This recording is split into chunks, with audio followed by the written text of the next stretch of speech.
Hi, Kevin Yoder here, back with another advanced sales training lesson. This time, this is specifically for the real estate professional. Many of us have seen the movie The Wolf of Wall Street and are familiar with Jordan Belfort and his Straight Line Persuasion sales training. If you're not familiar with it, I'll share with you a little bit about it now so you have a fundamental understanding of how we can apply this to real estate training. In Straight Line Persuasion, which is Belfort's sales training program, he describes how we need to stay on the line, the beginning of the line all the way to the end. And the line represents a fundamental knowledge of where you are in the sales process.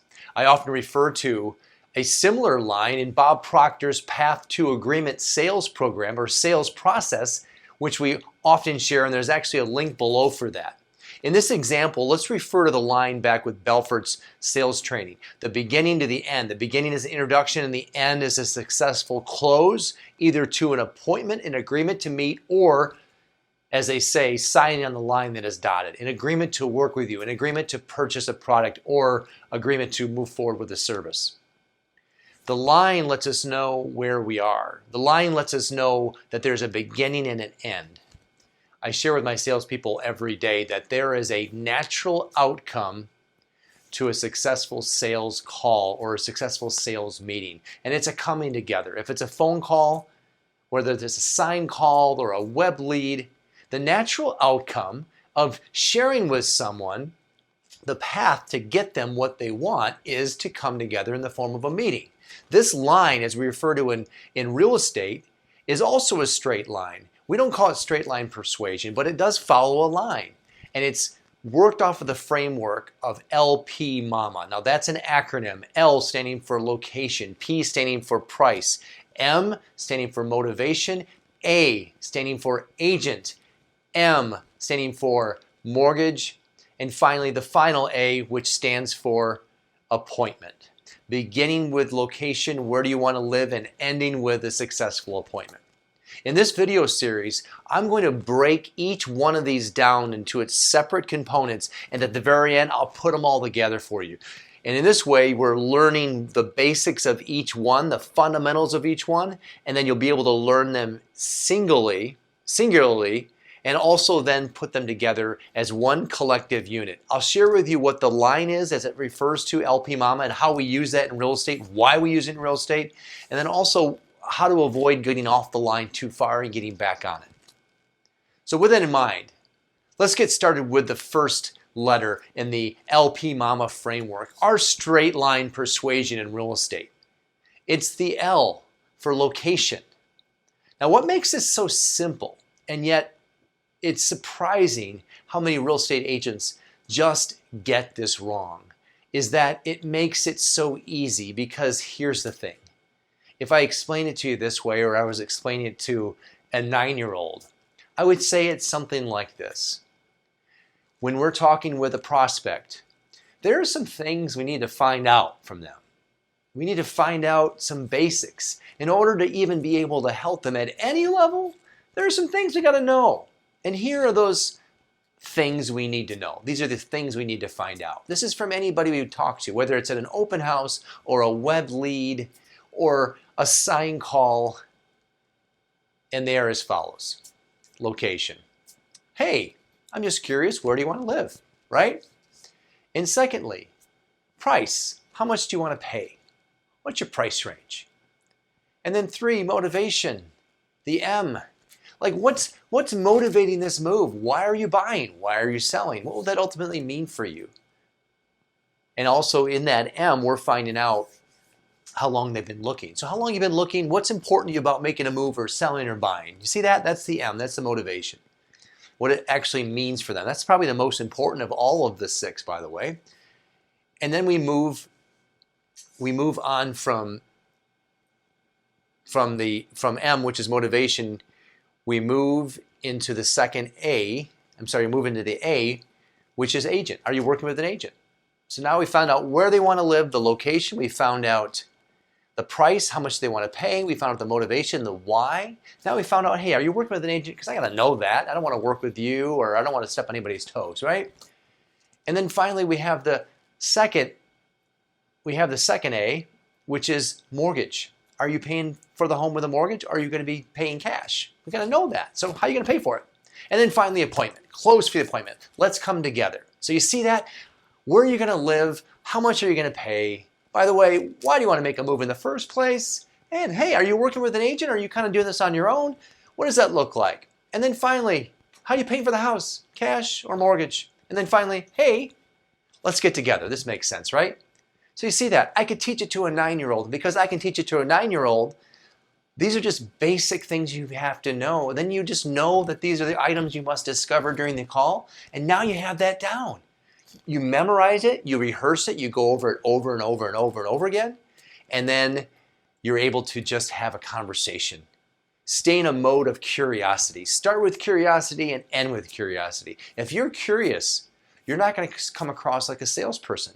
You're going to be curious. You're curious about where they want to live. You're curious about how much they want to pay. You're curious about why they want to make a move in the first place. You're super curious. Are they working with another agent? And by gosh, you want to know, do they have a lump of cash in a safe to pay for that home? Or are they going to get a mortgage like most folks? And then finally, you're super curious. Hey, does what I share with you interest you enough to where you want to come together and have a meeting?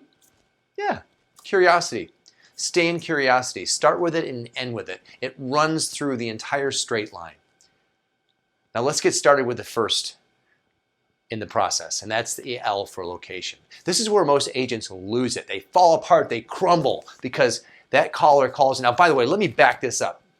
This presupposes, this framework that we're describing presupposes that you're getting inbound leads, that your phone is ringing and you're answering a phone from a sign call or a web lead or some other lead function.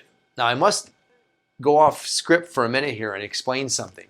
When I'm talking with real estate agents around the country and in my local marketplace that are not a part of a team that produces daily leads, they don't even, this is not even a part of your level of consciousness. Your conscious awareness around this conversation is here. But I'm talking about here when it comes to understanding that leads can flow in if you have a lead system.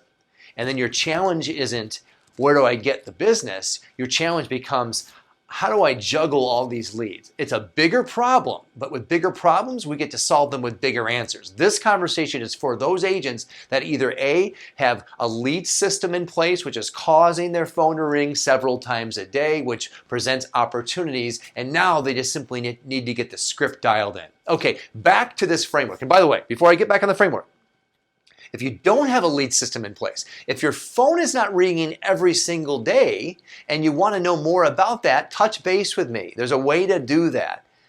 You didn't get into real estate to flounder around and just sort of like wonder what to do next, did you?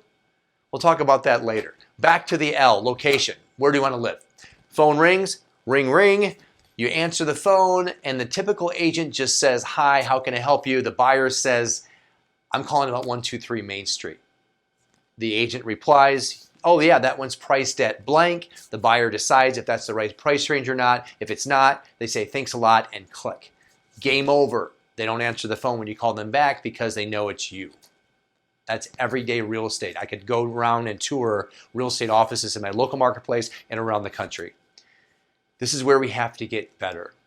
If we've decided to get into the real estate profession, don't let the fact, this is a soapbox moment, bear with me here. Don't let the fact that it only cost $100 or $150 to get your license stand in the way from you turning pro. There's a great book with that title, by the way, Turning Pro. What does that mean?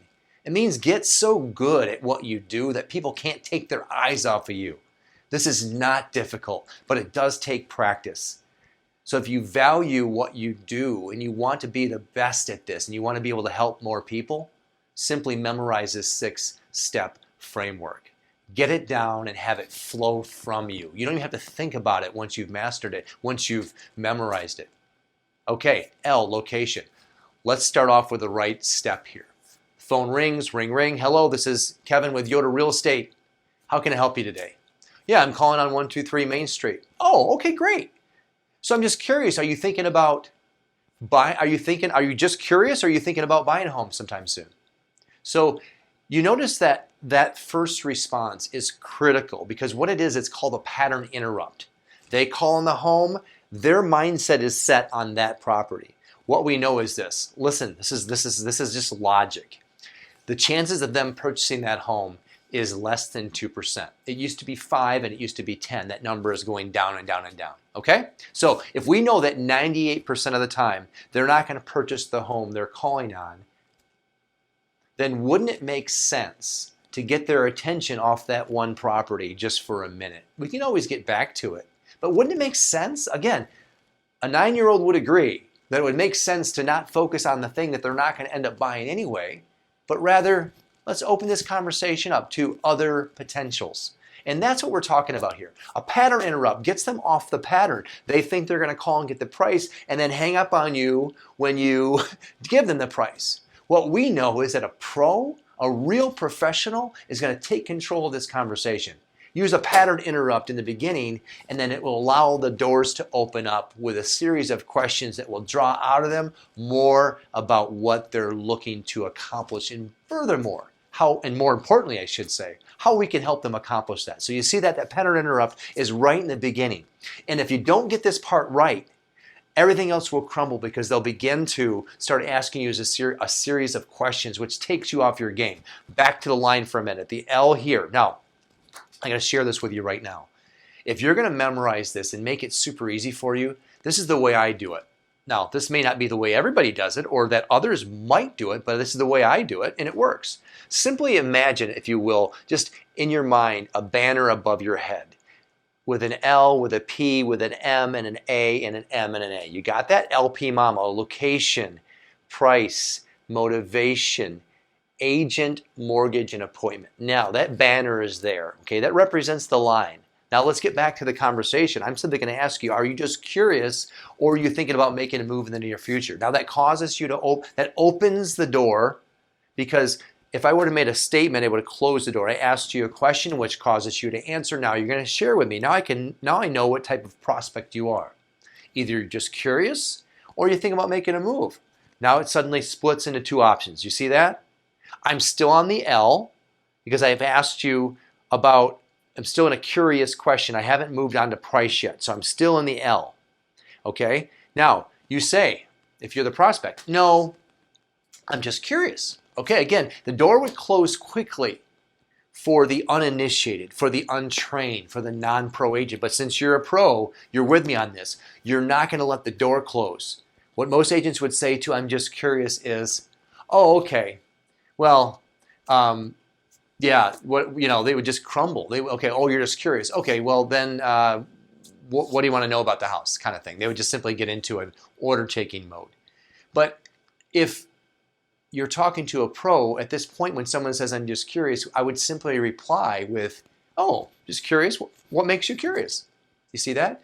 So, and this works especially more when you're calling a lead. If you can call a lead, that was an old web lead perhaps, and you called them and said, hey, I noticed at one point you were on our website and you were searching for real estate.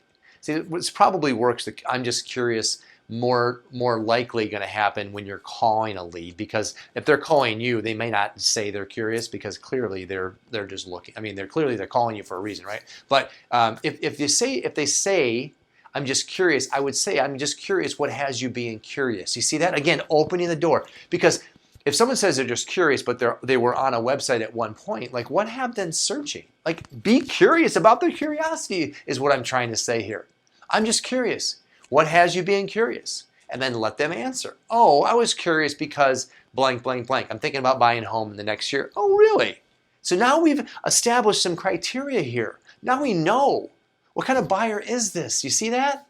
And so then they go and think about buying a home in the next year. Now you just go back to the L again. Now we're back on the line. Let's say we're off the line for a minute. Now we're back on the line. I haven't identified location yet. Oh, so when you're thinking about buying the home in the next year, what area are you thinking about buying in? What areas are you looking at? You see that? We're back to the L, the location. I haven't gotten an answer for that one yet, so I can't move on to the P, which is price. You see that? Now I'm back to location. They reply with, oh, I'm thinking of living in Grand Rapids. Oh, really? Grand Rapids. Are there any other areas you're looking to buy in? Okay. They told you the one thing, the one location, but we've got to expand that and see if there's any other areas. You're learning more about them. You're super curious. And by the way, a curious person would want to know. Consider this. You're sitting at the bar with a friend, and your friend is thinking about buying a home. And he said, or she said, I want to buy a home in, say, Granville, for example. You think you'd say, oh, okay, just Granville? Or you say, hey, are you looking anywhere else? Now, the interesting thing about my question is that presupposes that you're naturally curious when it comes to your friends and family. If you're just not curious at all about anybody, then this doesn't work. But most people, if they're being honest, they would reply with, no, they would dig a little bit further. Why? Because we're naturally curious about the people we care about. If they're making a move or buying a home, they ask questions. We ask questions naturally. So assume this person, everybody you talk to, is someone that you care about, and you'll be more curious. I'm so curious. Why are you planning on living in that location? And by the way, what other locations are you thinking about buying? You see that? It's a natural question. It is kid-like curiosity. It is like, why is the sky blue? Why is the grass green? Well, the grass is green because the sun's reflection causes that color to come out. Well, why is that? You see that? I'm always asking, like, what is the reason behind that? Tell me more about that, is the sort of the mantra that's running in the background. You see that? So they tell you the location. And before you leave the L, you're not ready to move on yet. You haven't earned the right to move from the location yet. And here's why. I don't know why that's important to them. You got to ask. Oh, by the way, so you said Jenison or Granville or Grand Rapids. Let's just say Grand Rapids. What's important to you about Grand Rapids? I work in Grand Rapids, and I just love being near downtown. Oh, super! So you work there, and so it's a commuting thing, and you also love being downtown. What do you like about downtown? Restaurants, things to do, skating, ice skating downtown at Rosa Parks. You see that? Oh, so it sounds like you want to be downtown because of and you work there, right? Yeah, that's right. You see that? Before you put a bow on it, you haven't earned the right to move on to the P until you've locked it up with a final acknowledgement of that you've heard them, they heard you hearing them, and they repeated back to you something like, yeah, that's right. You see that?